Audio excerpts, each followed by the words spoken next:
Hello दोस्तों, ये हमारे लॉ ऑफ डिमांड का सेकंड पार्ट है और हमने फर्स्ट पार्ट में लॉ ऑफ डिमांड का इंट्रोडक्शन, उसका statement of the law and explanation of the law को कवर किया है। और आज की वीडियो में हम अजम्पशन को कवर करेंगे। यदि आप हमारे लॉ ऑफ डिमांड का फर्स्ट वीडियो अभी तक आपने नहीं देखा है तो सबसे पहले आप फर्स्ट वीडियो देखिए, देन आप सेकेंड पार्ट पे आइए तो आपको लॉ ऑफ डिमांड को समझने में आसानी होगा। हमारा क्या टॉपिक चल रहा था कि explain the law of demand with assumption. इसको लिखने के लिए हमारे पास 4 स्टेप हैं। पहला स्टेप क्या है, हमारे पास इंट्रोडक्शन लिखना है। दूसरे स्टेप में स्टेटमेंट ऑफ द लॉ लिखना है। तीसरे स्टेप में आपको एक्सप्लेनेशन ऑफ द लॉ लिखना है एंड फोर्थ में आपको अजम्पशन लिखना है। अल्फ्रेड मार्शल ने लॉ ऑफ डिमांड को एक्सप्लेन करने के लिए क्या बताया कि जब भी किसी भी कमोडिटी का प्राइस जो है हायर रहेगा तो उसका डिमांड जो है वो कम होगा, और यदि किसी भी कमोडिटी का प्राइस लोअर रहेगा तो उसका डिमांड क्या होगा, हायर होगा।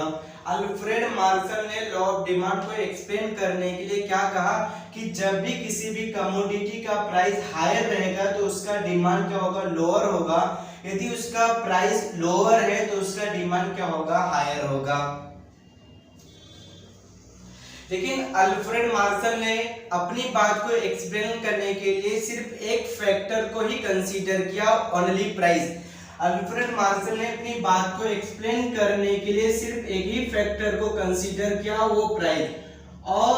और इसके जो अदर फैक्टर थे वो सारे अदर फैक्टर को क्या कर दिया गया, कांस्टेंट कर दिया गया, उनको सेम कर दिया गया, उसमें किसी भी तरह का चेंजेस नहीं होना चाहिए। अल्फ्रेड मार्शल ने बताया कि जब भी किसी भी कमोडिटी का प्राइस हायर होता है तो उसका डिमांड क्या होगा, कम होगा। लेकिन यदि प्राइस कम होता है तो उसका डिमांड क्या होगा, हायर होगा। ये बात अल्फ्रेड मार्शल ने एक्सप्लेन किया लॉ ऑफ डिमांड में। लेकिन अल्फ्रेड मार्शल ने अदर फैक्टर जो हम खरीदारी करते समय और भी जो सारे फैक्टर होते हैं वो सारे फैक्टर को क्या किया, उन्होंने इग्नोर किया, उसको कांस्टेंट माना, उसको सेम माना। उन्होंने क्या कहा कि जो प्राइस के अलावा जो अदर फैक्टर हैं वो सारे अदर फैक्टर क्या होने चाहिए, कांस्टेंट होने चाहिए, सेम होना चाहिए। तभी क्या होगा, कंज्यूमर क्या होगा, प्राइस को कंसीडर करेगा। वो देखेगा प्राइस हायर रहेगा तो उसका डिमांड कम करेगा, यदि प्राइस लोअर है तो उसका डिमांड क्या करेगा, हायर करेगा। लेकिन जो परचेस करते समय और अदर फैक्टर थे वो सारे फैक्टर को क्या कर दिया गया, कांस्टेंट कर दिया गया, उनको अज्यूम कर लिया गया। हमारा टॉपिक क्या है, अजम्पशन। उसको अज्यूम कर लिया गया, उसको सपोज कर लिया गया कि ये सारे फैक्टर में किसी भी तरह का चेंजेस नहीं होगा, किसी भी तरह का बदलाव नहीं आएगा, कांस्टेंट रहेगा, तभी हमारा लॉ ऑफ डिमांड काम करेगा। हमारा लॉ ऑफ डिमांड कब काम करेगा, जब प्राइस हायर रहेगा तो उसका डिमांड लोअर रहेगा, लेकिन अगर प्राइस लोअर है तो उसका डिमांड ज्यादा होगा।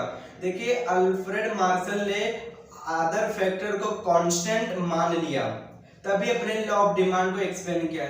लेकिन अगर अल्फ्रेड मार्शल ये सारे अदर फैक्टर को अजम्पशन नहीं मानते, उसको अज्यूम नहीं करते, तो लॉ ऑफ डिमांड हमारा एप्लीकेबल नहीं होता। देखिए, हम मार्केट में जाते हैं परचेस करने के लिए, सिर्फ एक फैक्टर को नहीं कंसीडर करते, हम बहुत सारे फैक्टर को देखते हैं। हम प्राइस तो देखते हैं, साथ साथ में उस प्रोडक्ट का हम लोग क्वालिटी देखते हैं, हम उस प्रोडक्ट का देखते हैं कि फैशन में है कि नहीं वो देखते हैं, हम उस प्रोडक्ट का टेस्ट एंड हैबिट भी देखते हैं। तो हम क्या करते हैं, परचेस करते समय बहुत सारे फैक्टर को कंसीडर करते हैं प्राइस के साथ साथ। लेकिन अल्फ्रेड मार्शल ने कहा कि आपको अदर फैक्टर को नहीं कंसीडर करना है, सिर्फ आपको प्राइस को ही कंसीडर करना है, तभी हमारा लॉ ऑफ डिमांड एप्लीकेबल होगा। देखते हैं अल्फ्रेड मार्शल ने कितने फैक्टर को अज्यूम किया। पहला पॉइंट ये हमारा, नो चेंज इन इनकम, कि income of the consumer should not change, consumer के इनकम में चेंजेस नहीं होना चाहिए, तभी हमारा लॉ ऑफ डिमांड एप्लीकेबल होगा। अल्फ्रेड मार्शल का कहना यह है कि कंज्यूमर का इनकम जो है वो चेंज नहीं होना चाहिए, तभी हमारा लॉ ऑफ डिमांड एप्लीकेबल होगा। कहने का मतलब ये है कि जब भी प्राइस हायर होगा तो उसका डिमांड लोअर होगा, और प्राइस जब लोअर होगा तो उसका डिमांड हायर होगा। ये बात कब एप्लीकेबल होगा? जब कंज्यूमर के इनकम में किसी भी तरह का चेंजेस नहीं होगा।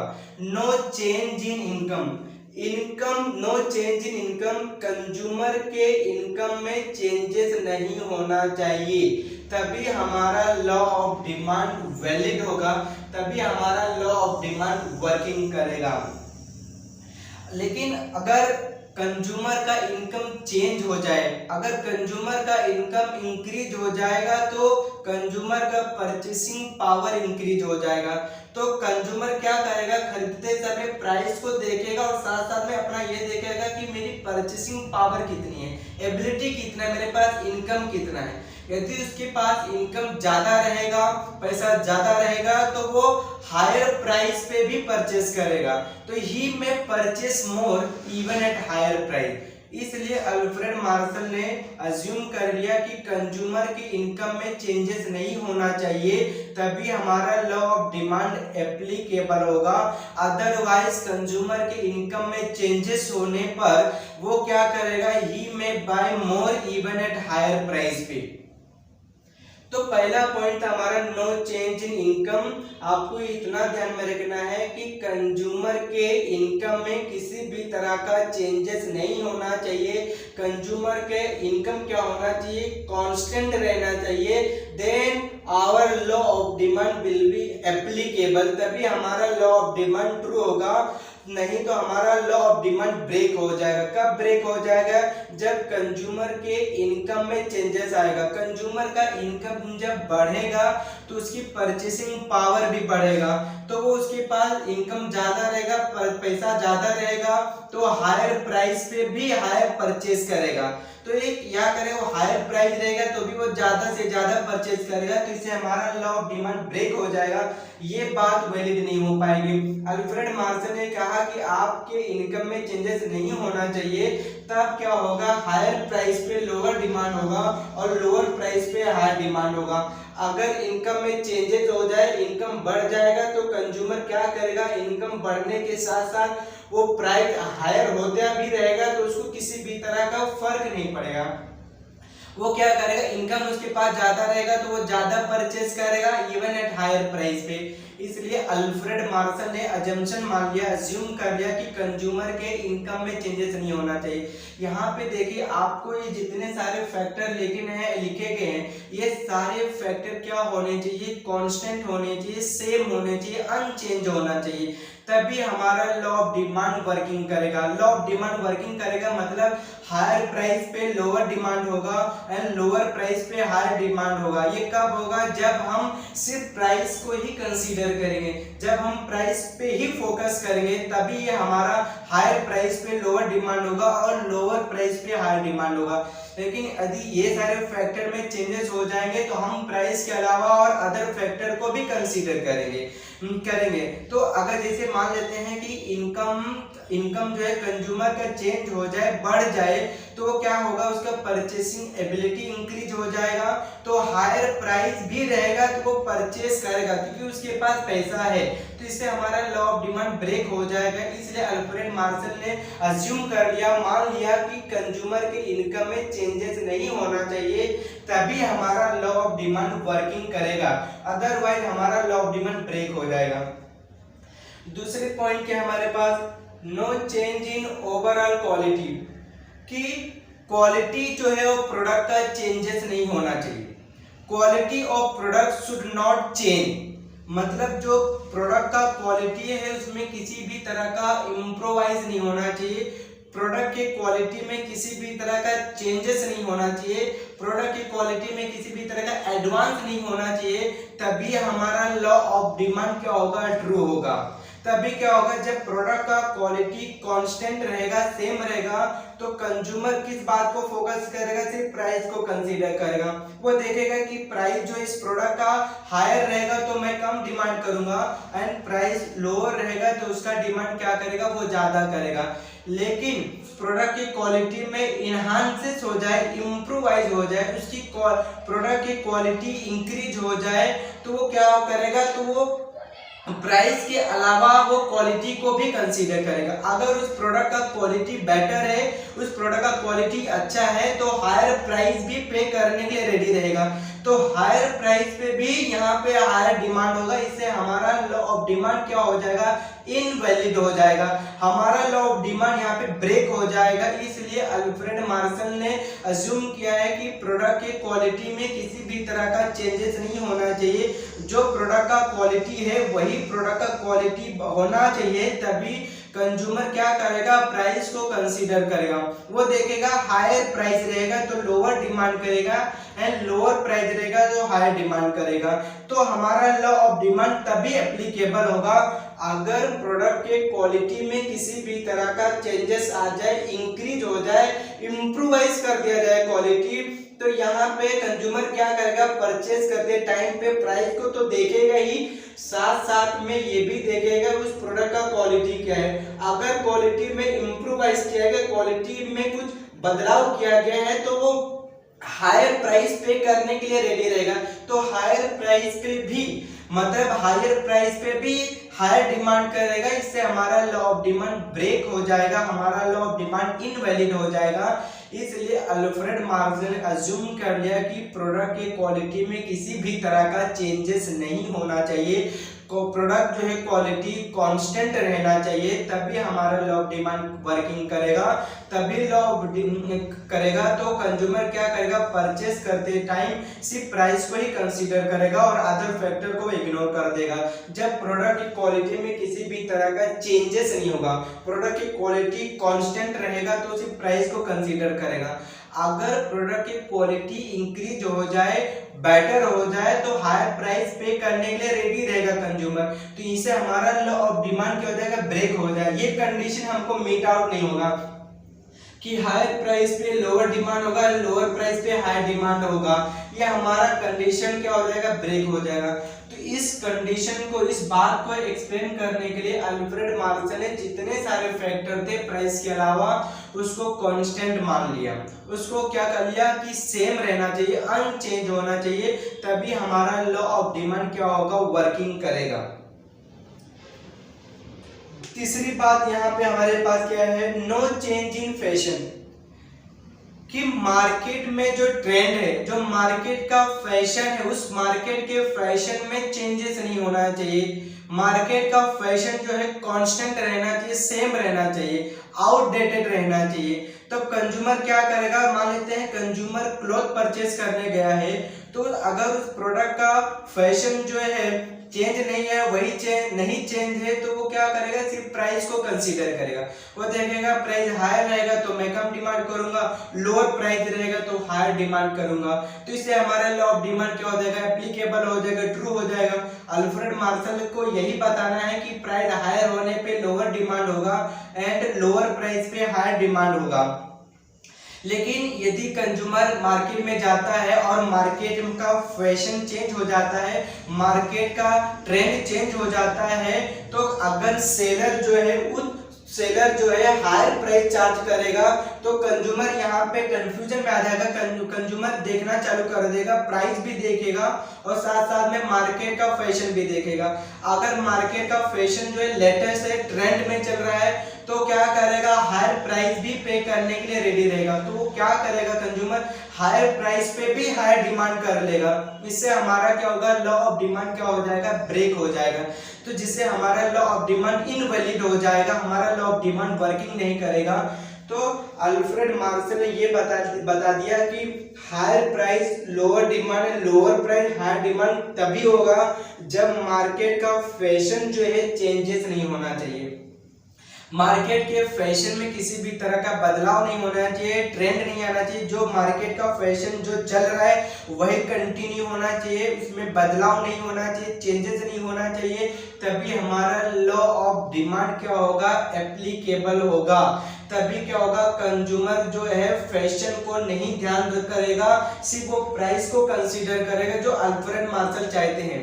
लेकिन अगर इसका अजम्पशन अल्फ्रेड मार्शल नहीं करते तो मार्केट का फैशन चेंज होने पर कंज्यूमर क्या करता, दो फैक्टर को देखना चालू कर देता। पहला फैक्टर प्राइस तो देखता ही, साथ साथ में मार्केट का फैशन भी देखता। यदि मार्केट का फैशन ट्रेंड होता है, यदि मार्केट का फैशन लेटेस्ट है, न्यू फैशन है, नया नया चल रहा है, तो कंज्यूमर क्या करेगा, उस प्रोडक्ट के प्राइस को हायर पे करने के लिए रेडी रहेगा। मतलब हाई प्राइस पे करके उस प्रोडक्ट को कंज्यूम करेगा, जिससे हमारा लॉ ऑफ डिमांड ब्रेक हो जाएगा। तो यहाँ पे क्या होगा कि हायर प्राइस पे भी हायर डिमांड हो रहा है, तो हमारा लॉ ऑफ डिमांड इनवैलिड हो जाएगा, हमारा लॉ ऑफ डिमांड फेल हो जाएगा। इसलिए अल्फ्रेड मार्शल ने अज्यूम कर लिया था कि मार्केट के फैशन में किसी भी तरह का चेंजेस नहीं होना चाहिए, किसी भी तरह का बदलाव नहीं होनी चाहिए, कांस्टेंट रहना चाहिए, तभी हमारा law of demand successfully working करेगा। फैशन चेंज होने पर कंज्यूमर क्या करेगा, दो फैक्टर को देखना चालू कर देगा। पहला फैक्टर तो प्राइस को देखेगा ही, साथ साथ में फैशन को भी देखा जाएगा। अगर फैशन लेटेस्ट है, अच्छा है, बेटर है, एडवांस में है फैशन, तो क्या करेगा कंज्यूमर, क्या करेगा, हायर प्राइस पे करके उस कमोडिटी को परचेज करेगा। इससे हमारा लॉ ऑफ डिमांड अनसक्सेसफुल हो जाएगा। इसलिए अल्फ्रेड मार्शल ने लॉ ऑफ डिमांड को एक्सप्लेन करने के लिए ये सारे कंडीशन को अजम्पशन मान लिया, अज्यूम कर लिया कि ये सारे फैक्टर में चेंजेस नहीं होने चाहिए, तभी हायर प्राइस पे लोअर डिमांड होगा एंड लोअर प्राइस पे हायर डिमांड होगा। चौथा पॉइंट हमारे पास क्या है, no changing taste and habits, कि लॉ ऑफ डिमांड को एप्लीकेबल करने के लिए, लॉ ऑफ डिमांड को वर्किंग करने के लिए, लॉ ऑफ डिमांड यही बताता है कि हायर प्राइस होने पर लोअर डिमांड होगा एंड लोअर प्राइस पे हायर डिमांड होगा, यही हमारा लॉ ऑफ डिमांड बताता है। लेकिन ये कंडीशन तभी मीट आउट होगा जब यहाँ के अदर फैक्टर में किसी भी तरह का चेंजेस नहीं होगा, जब अदर फैक्टर क्या करेंगे, कांस्टेंट रहेंगे। तो यहाँ पे फोर्थ फैक्टर क्या है, no change in taste and habit, ठीक, कंज्यूमर का टेस्ट एंड हैबिट्स में चेंजेस नहीं होना चाहिए, कांस्टेंट रहना चाहिए, सेम रहना चाहिए, तभी हमारा लॉ ऑफ डिमांड एप्लीकेबल होगा, तभी हमारा law of demand successfully working करेगा। यदि कंज्यूमर का टेस्ट चेंजेस हो जाए, अगर कंज्यूमर का टेस्ट चेंज हो जाए, उसका हैबिट चेंज आ जाए, मान लीजिए किसी प्रोडक्ट का टेस्ट में इम्प्रोवाइज कर दिया गया, उस प्रोडक्ट का टेस्ट में बदलाव कर दिया गया, उस प्रोडक्ट का टेस्ट क्वालिटी में बेटर कर दिया गया और उस प्रोडक्ट का टेस्ट बेटर हो गया, तो यहाँ पे कंज्यूमर दो फैक्टर देखना चालू कर देगा। पहला फैक्टर प्राइस तो देखेगा ही, साथ साथ में उस प्रोडक्ट का टेस्ट भी देखेगा। अगर उस प्रोडक्ट में टेस्ट अच्छा है, उस प्रोडक्ट का टेस्ट अच्छा लग रहा है, बेटर है, तो वो क्या करेगा, रेडी हो जाएगा, हायर प्राइस पे करने के लिए रेडी होगा।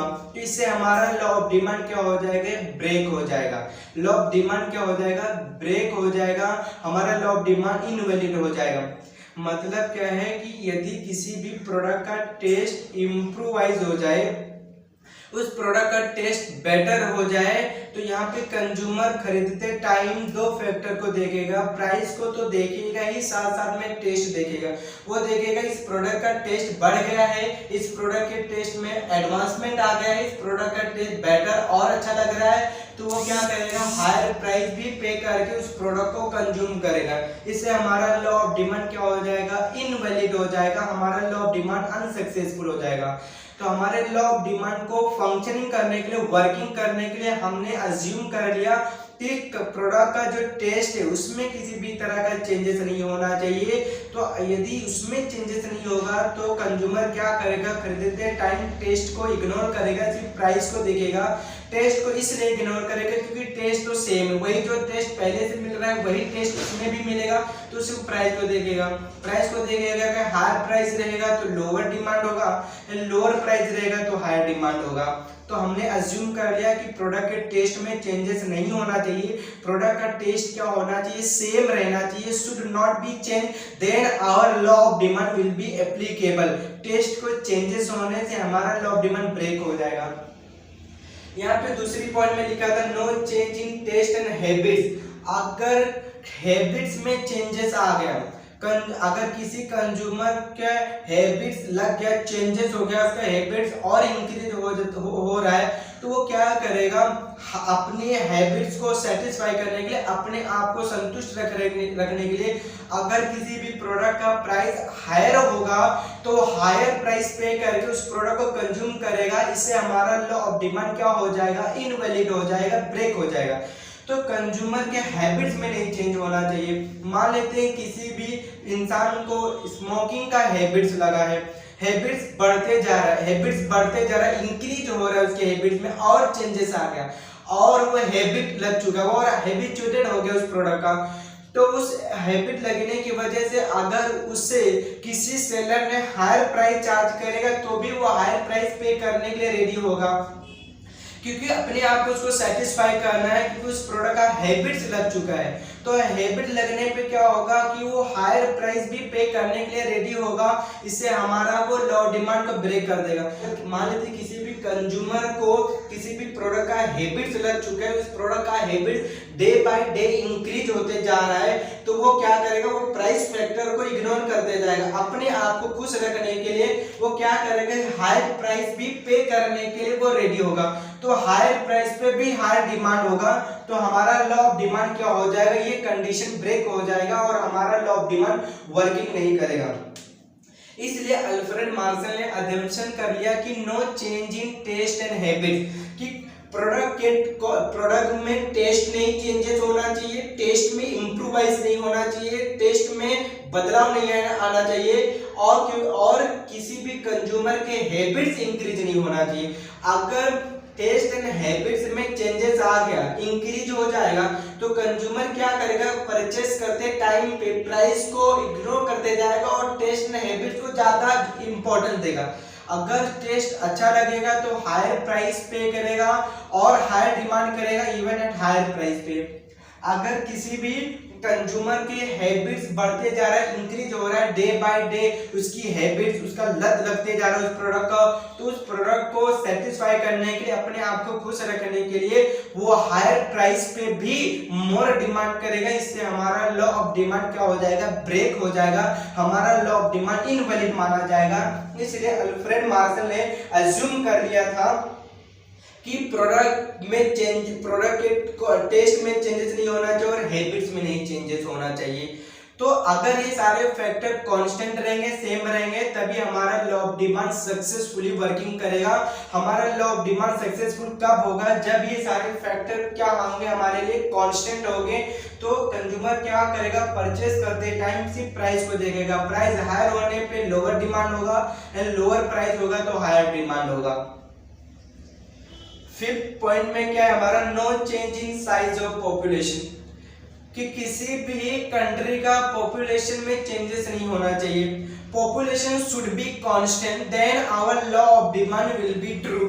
हम अगर पॉपुलेशन जो है कांस्टेंट रहा, अगर हमारा पॉपुलेशन कांस्टेंट रहा, सेम रहा, चेंजेस नहीं आ रहा, अनचेंजेस है, हमारा पॉपुलेशन जो पहले था आज भी वही है, तो हमारा लॉ ऑफ डिमांड क्या हो जाएगा, वैलिड माना जाएगा। यदि हमारे कंट्री का पॉपुलेशन चेंजेस हो जाए, पॉपुलेशन चेंजेस हो जाएगा, लोग ज्यादा हो जाएंगे, आबादी ज्यादा होगा तो लोग ज्यादा डिमांड करेंगे, ज्यादा डिमांड होगा, हमारे किसी भी प्रोडक्ट का डिमांड इंक्रीज होते जाएगा, तो जो सेलर है उस प्रोडक्ट को क्या करेंगे, प्राइस को इंक्रीज कर देंगे।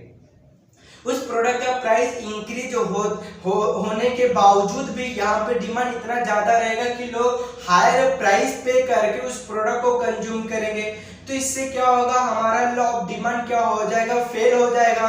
तो पॉपुलेशन चेंज होने पे, पॉपुलेशन के इंक्रीज होने पर, अगर मान लेते हैं पॉपुलेशन इंक्रीज हो रहा है तो लोग ज्यादा होंगे तो लोग यहाँ पे कंज्यूम करने के लिए रिसोर्सेज को डिमांड करेंगे। तो रिसोर्सेज को जब डिमांड करेंगे तो रिसोर्स हमारे पास क्या होगा, स्केर्सिटी में आएगा, लिमिटेड रिसोर्स में होगा, हमारे पास लिमिटेड रिसोर्स रहेगा। तो लिमिटेड रिसोर्स होने के बावजूद सेलर क्या करेगा, उस प्रोडक्ट का प्राइस को इंक्रीज करते जाएगा और लोग परचेस करते जाएंगे, ज्यादा से ज्यादा परचेस करेंगे इवन एट हायर प्राइस पे। तो इससे हमारा लॉ ऑफ डिमांड अनसक्सेसफुल हो जाएगा, हमारा लॉ ऑफ डिमांड ब्रेक हो जाएगा। लॉ ऑफ डिमांड को वैलिड करने के लिए हमारे कंट्री का पॉपुलेशन चेंजेस नहीं होना चाहिए, तभी हमारा लॉ ऑफ डिमांड ट्रू होगा। ये है कि पॉपुलेशन चेंजेस होगा, पॉपुलेशन डे बाय डे जब इंक्रीज होगा तो लोग डिमांड करेंगे, ज्यादा से ज्यादा डिमांड करेंगे, तो सेलर इसका क्या होगा, इसका फायदा उठाएगा। सेलर क्या करेगा कि डिमांड ज्यादा आ रहा है तो उस प्रोडक्ट का प्राइस को इंक्रीज करते जाएगा, बढ़ाते जाएगा, उसको और राइज करेगा। प्राइस ज्यादा होने के साथ साथ वो क्या करेगा, अपने आप को कंज्यूम करने के लिए, वो सेटिस्फाई करने के लिए वो हायर प्राइस पे करने के लिए रेडी होंगे। तो यहाँ पे हायर प्राइस पे भी हायर डिमांड होगा।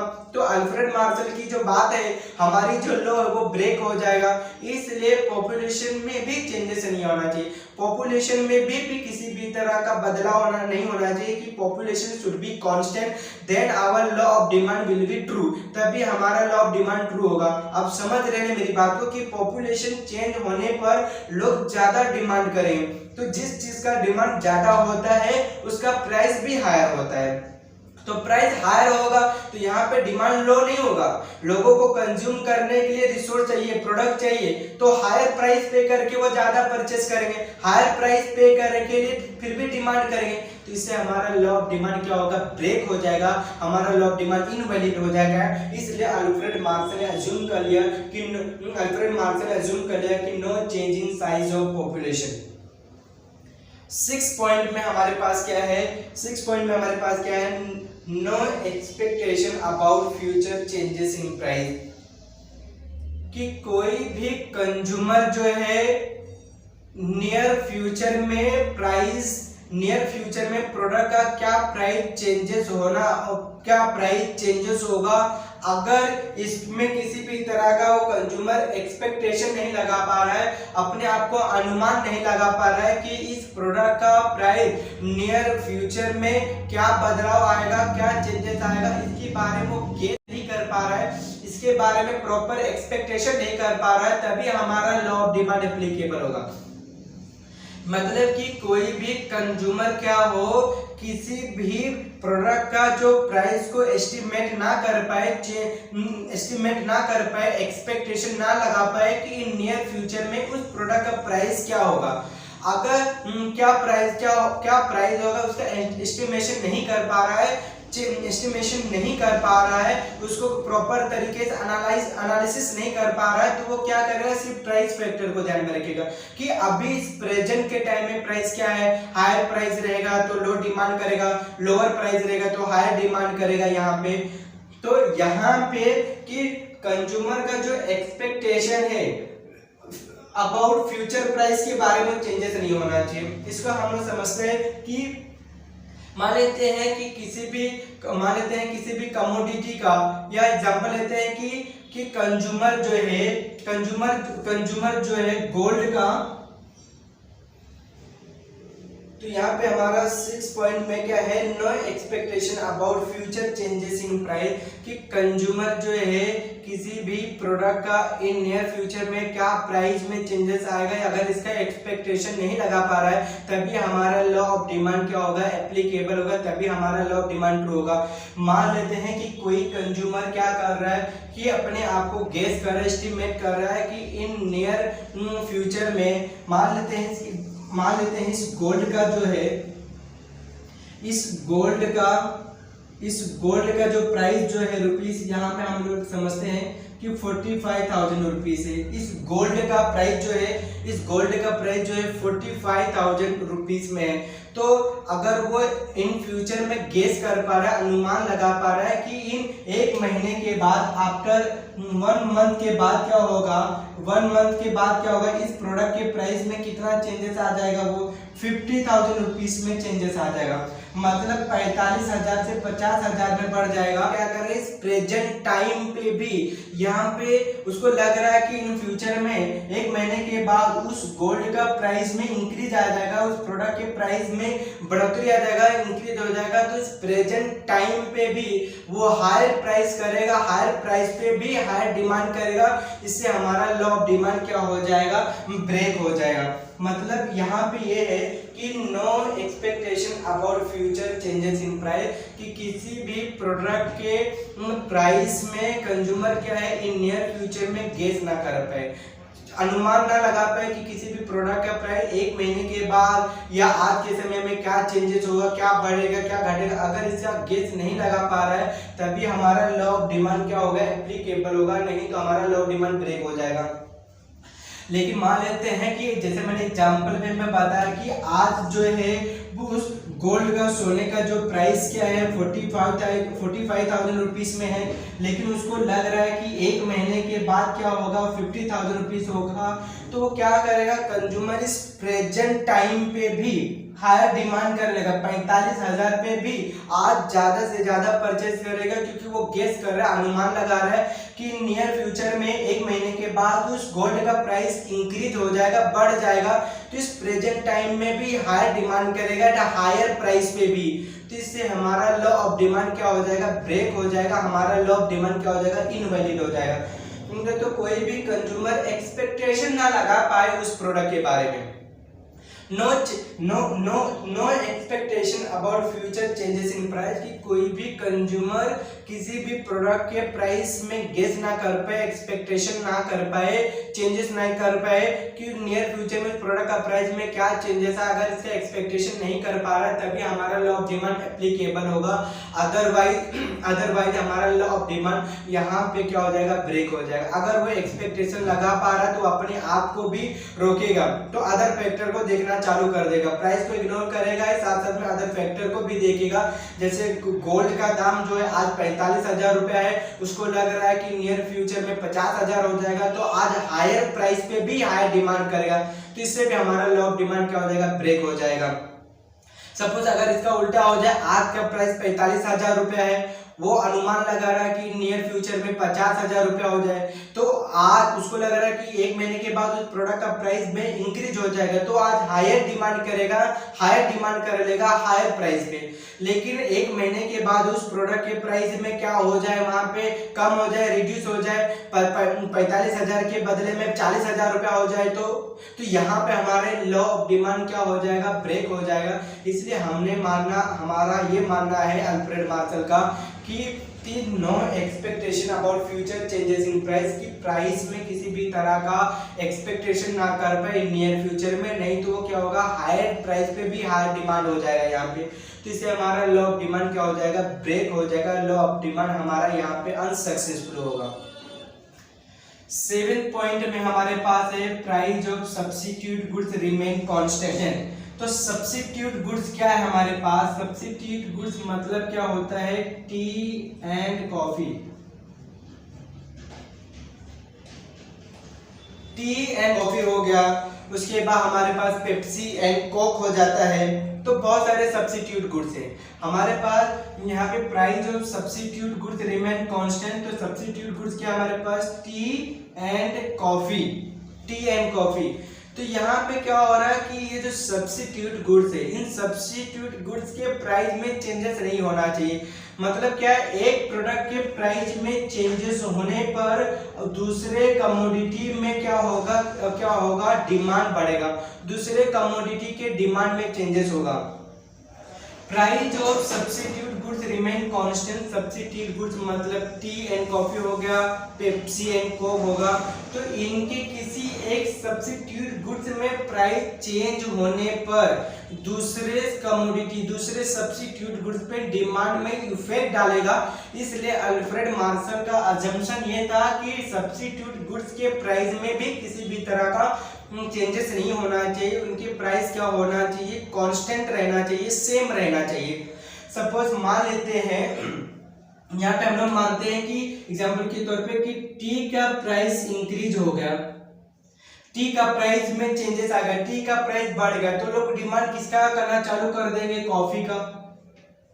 तो यहाँ पे एक प्रोडक्ट के प्राइस में चेंज होने से दूसरे कमोडिटी के डिमांड में भी बढ़ रहा है। मतलब टी एंड कॉफी, मतलब टी का प्राइस इंक्रीज हो गया, टी का प्राइस बढ़ गया, तो लोग डिमांड किसका करना चालू कर देंगे, कॉफी का। तो कॉफी का डिमांड बढ़ जाएगा, फिर कॉफी, तो यहाँ से हमारा क्या होगा, लॉ ऑफ डिमांड ब्रेक होते जाएगा। तो कॉफी के प्राइस, कॉफी का डिमांड बढ़ता जाएगा, तो कॉफी का डिमांड बढ़ते जाएगा, तो सेलर को लगेगा कि कॉफी का प्राइस क्या है, कॉफी का डिमांड लोग ज्यादा कर रहे हैं, हमें प्राइस को बढ़ा देना चाहिए। तो कॉफी का जो डिमांड का, कॉफी का जो प्राइस हो जाएगा वो इंक्रीज हो जाएगा। तो कॉफी का प्राइस जब इंक्रीज हो जाएगा तो लोग किसका डिमांड करना चालू कर देंगे, टी का डिमांड करना चालू होगा। तो ये जो है, ये जो कंडीशन, जो एनवायरनमेंट है, ये कंटिन्यू होता रहेगा। तो इससे हमारे अल्फ्रेड मार्शल का अजम्पशन था कि सब्स्टिट्यूट गुड्स में किसी भी तरह का चेंजेस नहीं होना चाहिए, सब्स्टिट्यूट की गुड्स के प्राइस में चेंजेस नहीं होना चाहिए, सेम कांस्टेंट रहना चाहिए। मतलब क्या, अगर सब्स्टिट्यूट गुड्स में प्राइस में चेंजेस आते जाएगा तो लोग क्या करेंगे कि उस सब्स्टिट्यूट गुड्स को डिमांड नहीं करेंगे, जिसका प्राइस लोअर रहेगा उसका डिमांड करेंगे। तो ये चेंजेस ये चलते रहेगा, कंटिन्यू होते रहेगा, इससे हमारा लॉ ऑफ डिमांड ब्रेक हो जाएगा। हमारा 7 पॉइंट में क्या है कि price of substitute goods remain constant. कि सब्स्टिट्यूट गुड्स मतलब क्या, सब्स्टिट्यूट गुड्स मतलब क्या कि जहां पे आपके पास अल्टरनेटिव हो, जहां पे आपको मार्केट में से सिलेक्शन करने का चॉइस हो। मतलब आपके यहाँ पे मल्टीपल गुड्स है, मल्टीपल गुड्स में से आप सिलेक्शन कर सकते हैं। जैसे टी एंड कॉफी, टी नहीं तो कॉफी पी लेंगे, कॉफी नहीं है तो टी से काम चल जाएगा, पेप्सी नहीं है तो कोक ले लेंगे, कोक नहीं है तो पेप्सी ले लेंगे, ये सब्स्टिट्यूट गुड्स है। साबुन की बात देखिए, सब सब्स्टिट्यूट गुड्स है, लाइबो है, डिटोल है, यहाँ पे सिंथोल है, बहुत सारे साबुन है। तो सिंथोल नहीं है तो लाइबो से काम चल गया, लाइबो नहीं है तो लक्स से हमने ले लिया यहाँ पे।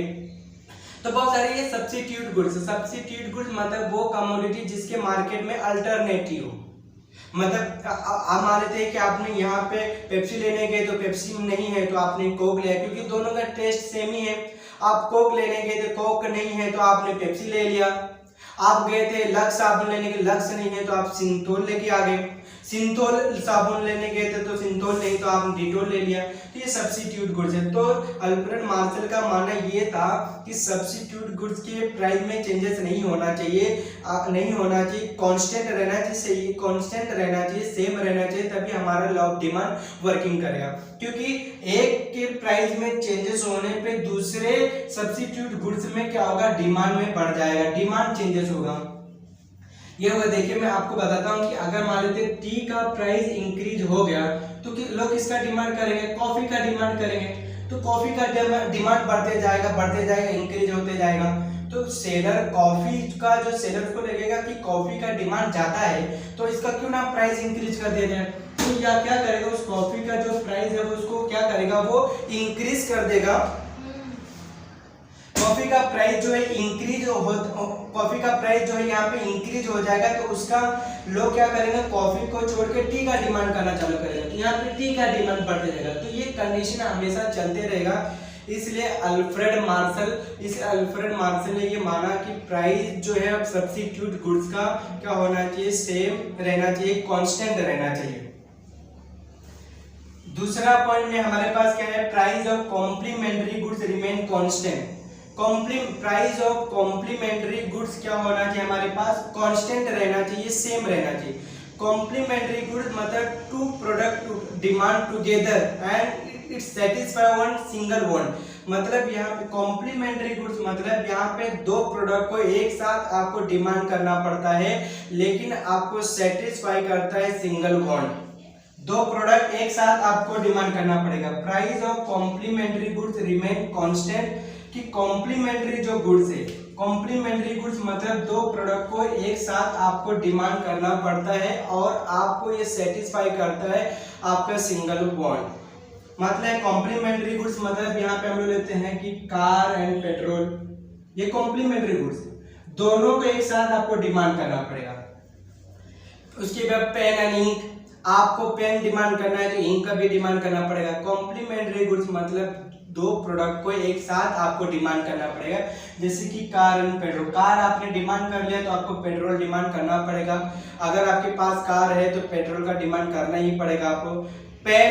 पेन और इंक दोनों एक साथ आपको डिमांड करना पड़ेगा। सब्स्टिट्यूट गुड्स था जिसके ऑप्शन है आपके पास मार्केट में, उसको आपको परचेस कर सकते हैं, सब्स्टिट्यूट अवेलेबल है।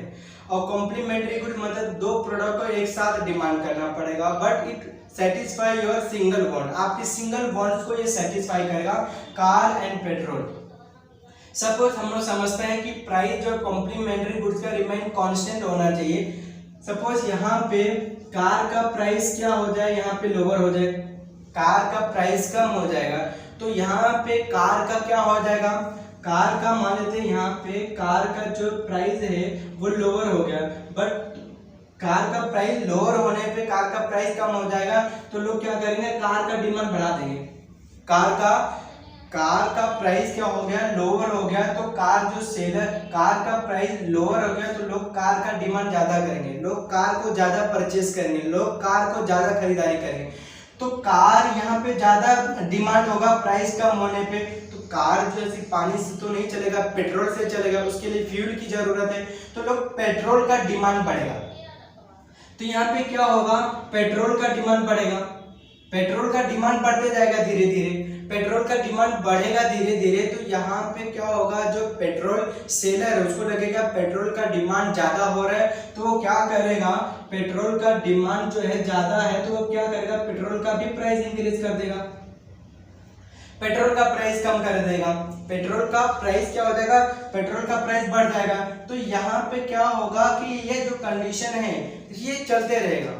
कहने का मतलब यह है कि price of complementary goods remain constant, कि यहाँ पे मान लेते हैं कि कार का जो प्राइस है लोअर है, तो लोग कार का डिमांड क्या करेंगे, ज्यादा करेंगे। तो कार का जब डिमांड ज्यादा होगा तो लोग कार को चलाने के लिए फ्यूल की रिक्वायरमेंट होगा, तो वो पेट्रोल का डिमांड करेंगे, पेट्रोल का डिमांड बढ़ेगा, तो पेट्रोल जो सेलर है क्या करेगा कि पेट्रोल का डिमांड ज्यादा बढ़ रहा है तो क्या कर देगा कि उस पेट्रोल का प्राइस भी इंक्रीज कर देगा। तो यहाँ पे हमारा जो कंडीशन है कि हायर प्राइस होने पर हमारा जो डिमांड होगा लोअर होगा, और लोअर प्राइस पे हमारा हायर डिमांड में कंडीशन ब्रेक होते जाएगा, हमारा कंडीशन जो है यहाँ पे मीट आउट नहीं होगा। इसलिए अल्फ्रेड मार्शल ने ये माना कि प्राइस जो है कॉम्प्लीमेंट्री गुड्स का क्या होना चाहिए, कांस्टेंट होना चाहिए, सेम होना चाहिए, क्योंकि एक कमोडिटी के प्राइस में चेंज होने से दूसरे कमोडिटी के डिमांड में इफेक्ट डालता है, इससे हमारे लॉ ऑफ डिमांड को ब्रेक हो जाएगा। इसलिए अल्फ्रेड मार्शल का मानना था कि price of complementary goods remain constant. वही तो हो रहा है, मतलब कार का प्राइस कम कर दिया, लोग पेट्रोल का डिमांड ज्यादा कर देंगे, पेट्रोल का प्राइस हायर हो जाएगा तो कार का डिमांड कम हो जाएगा। तो यहाँ पे एक प्रोडक्ट के प्राइस में चेंजेस होने पे दूसरे कमोडिटी के डिमांड में इफेक्ट डालता है। इसलिए अल्फ्रेड मार्शल ने माना कि ये जो फैक्टर है सब्स्टिट्यूट गुड्स का और रिलेटेड गुड्स का, इसमें भी किसी भी तरह का चेंजेस नहीं होना चाहिए। ये हो रहा है price of substitute goods remain constant, कि जो सब्स्टिट्यूट गुड्स है उसके प्राइस में चेंजेस नहीं होना चाहिए, क्योंकि प्राइस में सब्स्टिट्यूट गुड्स के प्राइस में चेंज होने पर, एक प्रोडक्ट के प्राइस में चेंज होने पे दूसरे कमोडिटी के डिमांड में इफेक्ट डालता है, तो इससे हमारे लॉ ऑफ डिमांड को ब्रेक करेगा। इसलिए इसको क्या होना चाहिए, कांस्टेंट रहना चाहिए, अनचेंज होना चाहिए, इसमें किसी भी तरह का बदलाव नहीं आना चाहिए। दूसरी बात है price of complementary good. Complementary goods मतलब टू प्रोडक्ट को आपके एक साथ डिमांड करना पड़ेगा, तो कॉम्प्लीमेंट्री के प्रोडक्ट में प्राइस में चेंजेस नहीं होना चाहिए, जो प्राइस है सेम रहना चाहिए, कांस्टेंट बना रहना चाहिए, जिससे उन दोनों कॉम्प्लीमेंट्री गुड्स में डिमांड में किसी प्रोडक्ट में चेंजेस ना हो। क्योंकि कार के प्राइस कम होने पे कार का डिमांड बढ़ जाएगा, तो कार का डिमांड बढ़ेगा तो पेट्रोल का भी डिमांड बढ़ेगा, तो पेट्रोल का डिमांड बढ़ने पे पेट्रोल का भी प्राइस बढ़ेगा। तो इन दोनों सब प्रोडक्ट में किसी भी तरह का चेंजेस नहीं होना चाहिए, बदलाव नहीं होना चाहिए।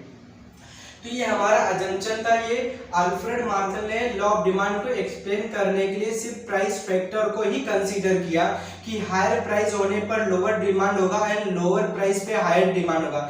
ये कब कंडीशन मीट आउट होगा, जबकि हमारे जो अदर फैक्टर है अजम्पशन की, जो अदर फैक्टर है वो सारे अदर फैक्टर क्या होने चाहिए, हमारे कांस्टेंट रहने चाहिए, सेम रहना चाहिए। क्योंकि जब कंज्यूमर मार्केट में परचेज करने के जाएगा तो सिर्फ प्राइस फैक्टर को ही कंसीडर करे, अदर फैक्टर में सेम रहना चाहिए, कांस्टेंट रहना चाहिए, उसमें किसी भी तरह का बदलाव नहीं होना चाहिए। तभी हमारा लॉ ऑफ डिमांड क्या करेगा, वर्किंग करेगा।